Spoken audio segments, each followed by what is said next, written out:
How to fix Roblox error code 277, check your internet connection. Hi guys, welcome back to the new video. In this video I'm going to show you how you can do it easily.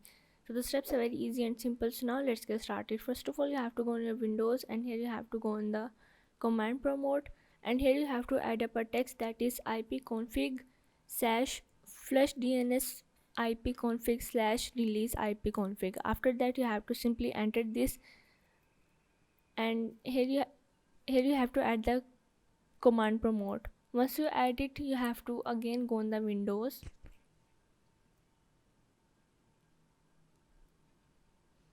and here you have to search for the network and the internet connection.